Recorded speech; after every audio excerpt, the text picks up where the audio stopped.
And now, for the week of January 2nd, 2006, Photoshop TV is on the air. Welcome to Photoshop TV from the National Association of Photoshop Professionals.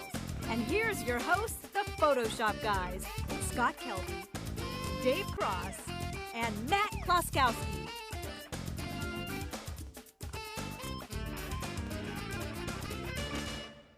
All right, welcome to another viscous episode of Photoshop TV, brought to you by the National Association of Photoshop Professionals. And this week's show is sponsored by Wacom, makers of the widescreen graphics tablet and the wireless pen that goes right along with it. Check them out at Wacom.com. Also, iStock Photo, the fastest growing royalty-free stock collection in the world. So check out iStock Photo at iStockPhoto.com. Excellent. Welcome back, everybody. Want to wish everybody a happy 2006. This is the first show of 2006. And yes, we'll be back next week with our full show. So yeah, this is another abridged little holiday kind of tips-only thing. But, of course, as Matt said, next week we'll be back with the news and the contests and the giveaways and all that fun stuff. They just care about the contest. They just care about the contest, I know. Hey, we're flying the missing man formation. Dave Cross is not here. Dave Cross is still enjoying himself while we work very hard, but Dave did send in once again another tip because he cares. Anyway, so let's get right to the meat of this very, very, very short show. This is our tips show, so we're going to start off with a tip from the salacious, the ambidextrous, the multi-breasted Matt Kloskowski. Not incontinent, though. The incomparable Matt Kloskowski. That's what it was. All right. So my first tip this week actually comes from just taking a look at the PhotoshopTV.com blog site, and I saw a lot of people ask about using masks inside of Photoshop. So we're just going to take a quick look at masks here, because there's a lot you can do with them. But let's take a quick look here. All right. So I've got an image open here, and I want you to pay attention. There's a lot of layers in the layers palette here, but I want you to pay attention at one specific layer here. It's the layer that's got a little thumbnail to the right of it, and that's called a layer mask. So what we're going to do, I'm going to show you what it looks like when I turn this layer mask off. I'm just going to shift click on this little thumbnail here, and you can see I had this entire photo. Well, what I've done is I've created a layer mask that masks out part of this photo. So to show it again, I'm just going to shift click. You can see that little X disappears. So why would I want this layer mask? Well, essentially it's a way we always talk about not affecting your photos in a permanent way, and that's what layer masks let you do. So you can see here, I've got the photo. The layer mask masks out an area of the photo, but it doesn't delete that part of the photo. So it's still here. So let's say, you know what, I'm not quite sure that I want to show, maybe I want to show more of the sky in this photo, more of the background. Well, I can move this photo around, and I'm really not affecting anything permanently because I have this layer masked. Now if you take a look at the color of the mask, that also means something. What's black is hidden from view, so you can see everything that's in black here, all the outline of the view of that layer, and that layer of that photo is black, so it's hidden from view. If you look at the white area, that you can indeed see part of that photo. So let's create a layer mask here, and I'll show you how you can make one yourself. I've got another photo on top here, so what I'm going to do is just click the Add Layer Mask icon here, and that adds a layer mask to it, and you can see it's white, so that means I can see all of the photo here. Well, what you can do here is maybe make part of that photo, maybe make part of that mask black. So here you can see I just want to show the central area of the photo right over the middle part of this design, so I'm just going to create a selection, and don't have your selection set to fixed size, have it set to normal, and create a selection around that middle area. Okay, now I can show that photo that's on top of it. Got the selection. Now here's the trick. Make sure you click on that layer mask to make it active, and then just fill it with black. So I'm going to set my foreground color to black, Alt or Option and the backspace key, and now that fills it with black, and as you can see here, it's not the effect we were looking for because it shows me the photo under it. So let's try this once again. What I need to do is actually fill the entire layer mask with black. So let's fill the whole thing with black. Now you don't see any part of it, and then go in and create the selection of what that. Then you go in. Then you go in, make the selection of what you want to see, and then fill that with white. Now you can see here, I see the photo. One little thing to show you here, see that little link icon? If I use my move tool, well, I move that whole thing around, and that's not the effect I'm looking for here. Click on that link icon, and now I can move the photo around, not the layer mask, the photo. I can move the photo around inside the mask here, and I can just see certain areas of the photo that I want to. And again, here's the thing, is I have not bruised or I have not permanently affected any of the pixels inside the image here. The other thing about layer masks is they get saved with your Photoshop file. So if you save your file, you close it, you open it up at a later date, you can always go back in there and you can modify your mask if you want to. So and that's a good thing, right? that is a very good thing. That's a good thing. There's a lot more to them. I could literally spend an hour here on layer masks. He could, he does it all the time. Scott won't let me because Scott now wants to steal the show with a tip. I don't want to steal the show with a tip. I did bring a tip. Hey, before we do my tip, I just want to mention, you know how you might hear phones ringing in the background and people walking by and things dropping around us? That's because we broadcast live from the headquarters of the National Association of Photoshop Professionals. They were nice enough to have us here because I'm the president. Anyway, so There's nowhere else to go. this is where they produce Photoshop User Magazine. And you can read Matt Kloskowski rocking the house key in every issue of Photoshop User Magazine. And Scott Kelby. And myself and Dave Cross and people we don't even know writing in the magazine. So if you don't get Photoshop User, make sure you check out photoshopuser.com to check out learning more about NAP and how to get Photoshop User and other things like that. Now I brought a tip. My tip this week is a tip. It's a tip that you see a lot in commercial advertising. And it is a very, very quick tip to let you create this kind of visual effect where someone, we'll just use Matt as an example, would be a regular photo of Matt, but half of him is pixelated like he's digital Matt. So that's the tip, pixelated. So how to create a person that gradually fades from regular to digital. All right, you start by opening up the layers palette and just duplicate the background layer like that. Actually, I got to give you a tip for that because that's the slow way to do it. Quickest way to duplicate the background layer is just press Command J on a Mac or Ctrl J on a PC. Now, the filter that we're going to use to create this effect, I can move this off screen now. The filter that we're going to use is under the filter menu, under Pixelate, and as you can clearly see, the first 3.5 letters, it's Mosaic. Or for those of you who are seeing the cutoff version, it's just Moza. Masa. So anyway, we bring it up. There it is. Here's the mosaic filter right here, and you just put a huge mosaic. Now, you get to decide what cell size. There is no officially sanctioned cell size for the digital effect. You choose whatever size you want, and you click OK. Now we will bring the layers palette back into view because we need it. We need it now. Let's click on the layer mask icon right here, and as you'll notice, nothing happens. All right, but we're going to make something happen by doing this. Let me move this out of the way again. We're going to grab the gradient tool. We're going to make sure that our gradient, by going up here and clicking the third icon, making sure that our gradient is the black to white gradient. Then we're just going to drag from some area to the left or to the right, and you'll see how she's pixelated up here and then goes to clean. That's kind of bad. Let's go the other direction. Let's go this way. So, come on. There we go. That's what I'm looking for, right there.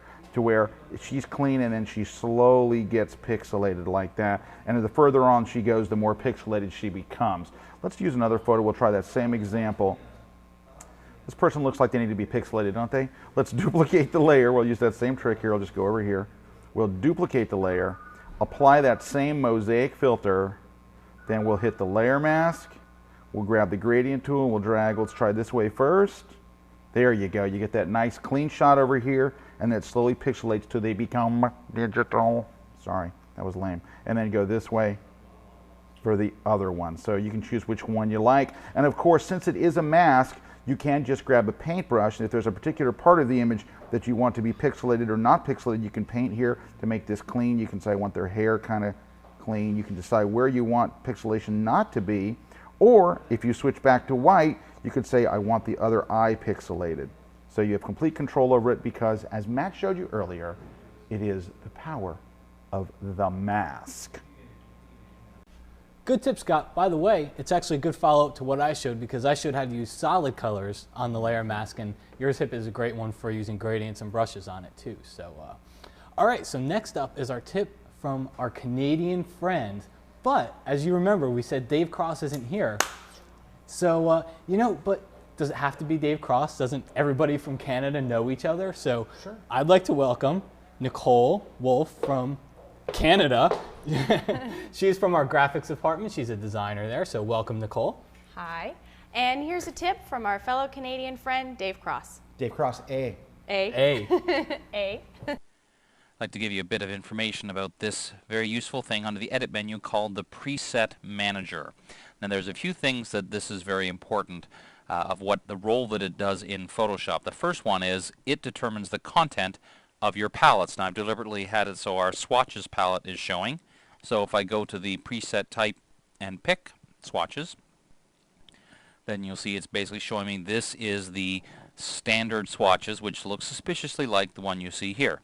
Now, let's say for the sake of argument that I don't want this to be my default every time that I look at the swatches palette. So while I'm in the preset manager, I can use this pop-up menu and pick some other options. I could decide how I want to display. I could pick, for example, Mac OS colors. Let's just do that since it's there. Could be anything, of course. In this case, I'm going to append it, not replace, but append means add on to the end.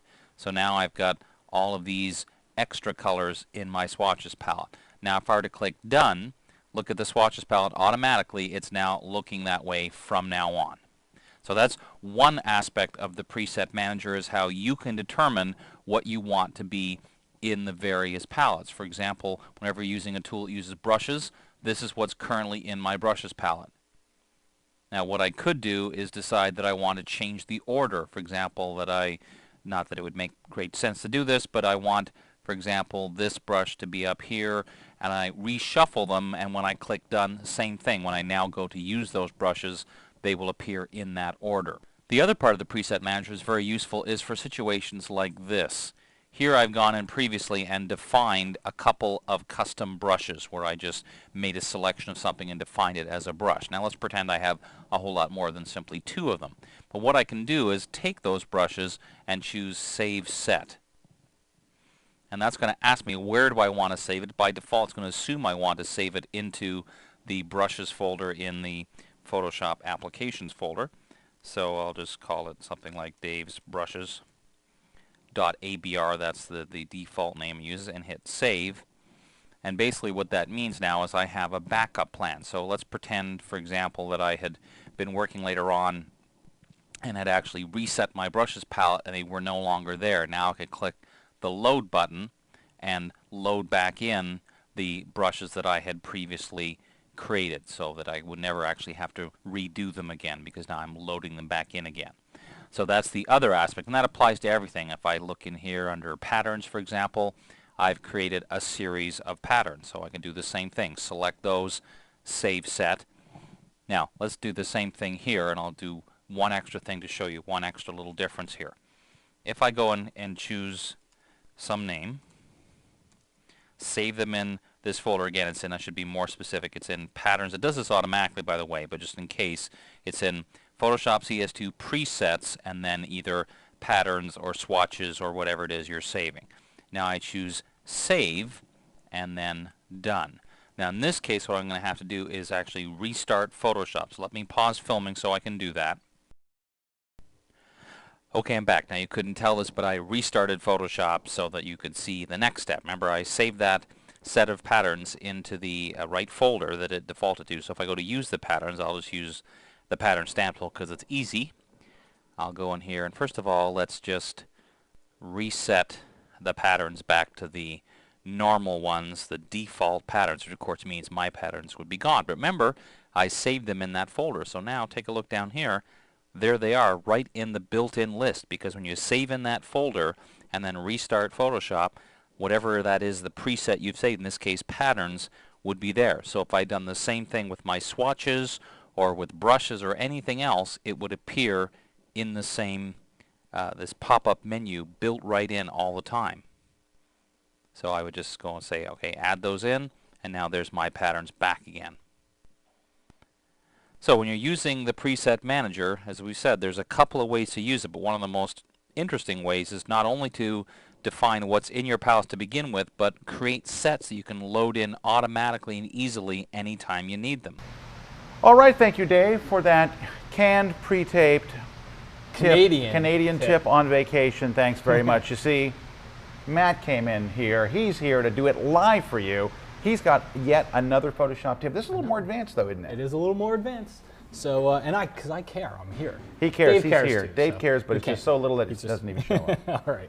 So this one actually comes from the PhotoshopTV.com website too. And what I'm going to show you is I'm going to kind of scratch the surface on scripting here. So it's a very advanced topic, and there's no way I can do it here, but I at least want to show you how to get started and where you can find some more information. Hey, Matt teaches a class, by the way. He's being very humble, but he teaches a class on scripting called Photoshop for Geeks. Yes. At Photoshop World. So if you're going to Photoshop World, next one's in Miami in March. Make sure you stay up late, because it starts at like, what, 4 in the morning or something, or 3 in the morning? 3:30. No, it starts at a late night session because, you know. 8 o'clock.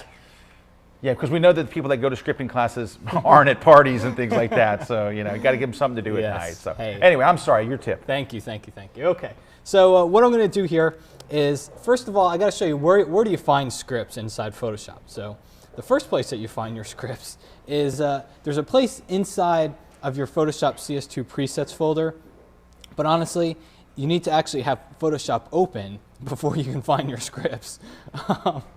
And you get to watch. Nice tip. So this is how you open Photoshop. I told you it was an advanced tip. So this is how you open Photoshop. And under the File menu here, go down to Scripts, and you can see here, these are all the scripts that come with Photoshop CS2. Now, you can run the scripts right here, but you can also edit the scripts and create your own. So how do you do that? Well, how do you do that? If you're on a Windows machine, you go to C, Program Files, Adobe Photoshop CS2, and Presets. So basically, if you're on Windows or Mac, just go find your Photoshop CS2 application folder, go into Presets, and under there, you'll see a folder called Scripts. Now this shows you all the scripts that you have installed in Photoshop. But there's actually other things when it comes to working with scripts. If you go up one level to your Photoshop CS2 folder, you'll see what's called the scripting guide. And if you go inside there, there's several PDF files that are hundreds of pages long, and they will tell you everything that you want to know about scripts and more. So this is a good place to start if you're not used to working with scripts at all. There's also some sample scripts, and these will actually help you get going when you're working with scripts.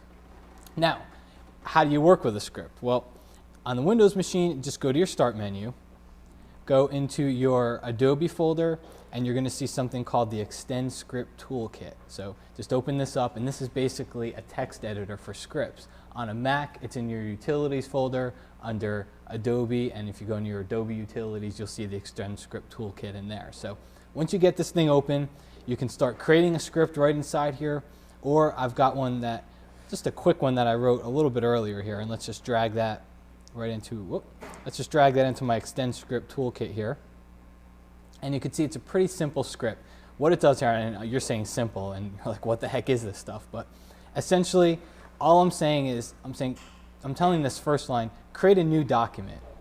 And then I'm going to say, in this new document, add a new text layer. You're not going to tell them to launch Photoshop? No, I'm not going to tell them to launch Okay. Photoshop. That's too advanced for this tutorial. So I'm going to say, add a new document, add a new layer. I'm going to say, make it a text layer.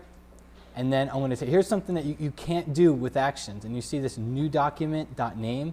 This is the name of the document. So I'm actually grabbing the name from the document. I'm going to add it into the text layer. So that's something you can't do with an action. And then I just give that text a font size. So what's neat about this Extend Script Toolkit is just choose Photoshop CS2 from this drop-down list here, press the play button, and it'll actually launch and run the script right inside Photoshop for me. So let's go ahead and open up Photoshop. And you can see here my new document. And let's zoom in. And you can see now I have a text layer in here. And on that text layer is the settings, or the text, my new document. So that's essentially just a quick script for you. The last thing is, if you want to find out more about scripting, what you want to do, I'm going to put all these websites onto our PhotoshopTV.com site, but you can go to W3C Schools or W3 Schools. You can find out about JavaScript. Trendberry.com, which we mentioned a couple of weeks ago, has some good stuff. There's also another one, GFXTM, and then finally there's a UI builder. So I'll put all those links onto the PhotoshopTV.com website for you, and you will be able to go and learn more about scripting. So that's it for my scripting tutorial, Scott. All right, Matt, well, thank you very much for that tip. All right, well, that pretty much wraps things up for this Photoshop TV. However, I want to give you some things to do during this week before we come back with our big 30-minute extravaganza regular show. They don't have a 30-minute show to watch today. Right, you want to have a 30-minute show. I want to give you a couple of things to do. First off, go to wacom.com/tips. They've got a bunch of Photoshop tips. If you haven't gone through their tips, they have beginner's tips, intermediate tips, advanced tips. They have all kinds of tips. So let me get my laptop out of the way. Go check out those. Go check out. I don't know what's going on here. I just lost control of my hands. Go see their tips. Number Holster two. those. Right. Also, here's another project for you. Go to iStockPhoto.com. If you are a designer and you haven't checked them out, go check them out. It's awesome. Also, if you're a photographer, go check out iStockPhoto.com for the incredible community they've put together. See what they're doing. And number three, go take the Photoshop quiz. Yes. Definitely. You want to check out the quiz, you can go to photoshopuser.com, and there's just a little box on there and it says the Ultimate Photoshop Quiz. Click that and you can go test your Photoshop skills. That's right. You can test your Photoshop knowledge, and if you get a really good score, you get to do them like the advanced test. Super advanced test. So check it out. And if you pass that, you get nothing. You get absolutely nothing, but you get that no deep, that feeling inside that you know your stuff. It's fun. It is. It's a lot of fun. Again, next week we'll be back with our full show, so we want to thank you guys and welcome you to 2006, our first show of the year. On behalf of myself, Scott Kelby, and Matt Kloskowski. Happy New Year again, everybody. Have a great week, everybody, and we'll see you next week right here on Photoshop TV.